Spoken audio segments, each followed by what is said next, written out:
So, and I understand that you recently had an incident at the club. Oh my God, yeah. And we're going to talk about that a little bit. Anna actually got in a fight, which she's a nice person, so it's hard to believe. But I do not promote violence. I do not promote violence. I don't promote, irresponsible drinking. Okay. But the only both of that reason we want to occurred share that day. this is basically to show that you learned a lesson. Yes, I learned a lesson. You learned a lesson from this. Fighting Tell us doesn't solve what happened anything. in the club. Okay. Okay. So to make a long story short, me and a couple of friends went to the club. We had to, right when we went in, we had to go pee. So they went to the bathroom. There was guys. They went to the guys' room. I went to the girls' bathroom. Right. Went into the bathroom, and there was a long line to use the bathroom.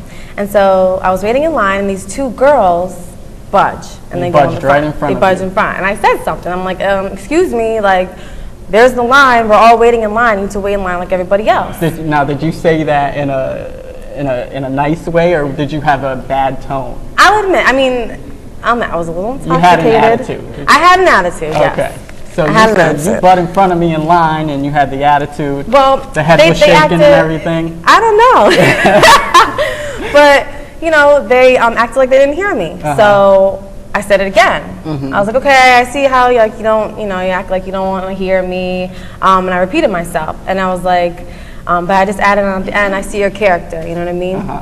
I see, Which is true. I mean, if they're budging in line and you say you should go to the back of the line, that does show their character. Right. If you mention something and they don't care. Right. So after you confronted her and you said you budged in front of the line, and that shows your character. Yeah, and then that pissed one of the girls off, and she was like, what? And I was like, I said, and I repeated it. And then she came. It was very dramatic. She walked out of her heels. So she took her heels. She was like, walked out of her heels, walked over to me, and I'm like, she stared me down for 10 seconds, and then she swung at me. So make a long story short, her friend jumped in. Okay, so they jumped me. They jumped you. And I was handling them both. Just for cutting in line. Right. So it's funny how something so stupid can get out of hand like that. And you know what? I do not promote violence. It's not cool. I don't promote it. I don't promote irresponsible drinking at all. But things happen, and I defended myself. Okay, so what lesson did you learn from this? Because I learned that. Would you ever do it again? Would you ever say? No, because you know what? They could have had a knife. I could be dead right now. You know what I mean? So it was not worth it. It wasn't worth it. At the end of the day. It wasn't worth it. But sometimes we have to go through adversities or go through, struggles to learn. And I've grown from that, and I've learned from that, and it's not worth it. So will you go back to that club? Absolutely. I went back last Friday and the Friday before that, Latin night. But next time you'll just say, okay, they're immature, and I'll let it go. So, but I bet you didn't expect her to punch you in the face. No, I didn't. But to be honest, and I'm not tooting my own horn, I was handling them both. One girl went down, and not that we promote violence. We Remember that we do not promote violence. So. We do not. We do not. But you know what?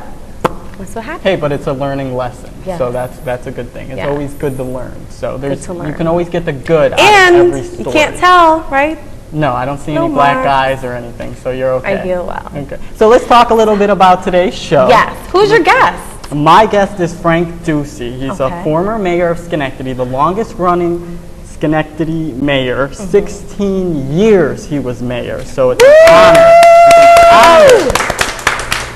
Yeah, I'm really excited to interview him. I haven't interviewed him in a long time. He hasn't been on in a while, so he's a great guy, and I'm excited to interview him. Yeah, and I can't believe he's a Republican. That I can't believe. How is he a Republican? Why can't you believe he's the nicest guy. I said that because I said I lean towards the Democrats. Okay. I don't know. But you know what? Everybody can be nice, no matter what political party they belong to. I'm stereotyping. Well, yeah. To be politically correct, generalizing, but we all do. I still can't believe he's a Republican. We're all hypocrites. So. We all stereotype. Let's be real. So who's your guest today? Talk about your guest. I have Paul Pacino. He is a staff sergeant in the in the United States National Guard, and he's a past Rensselaer commander of the American Legion. I'm very honored to have him with us today. Okay, and you're going to talk about war stories today, right? Yes. So do you have some juicy stories you want to learn about that you're going to ask, some questions you're going to ask him? Yeah, I'm just, I'm so thankful to the veterans, to people who've literally, fought for our freedom. It was, we got our freedom through blood, sweat, and tears. I know it sounds cliche, but because of these U.S. veterans, they really have paved the way for a lot of the things that we have now. And we take things that they, like the freedoms that they've given us, we take it for granted. We really do.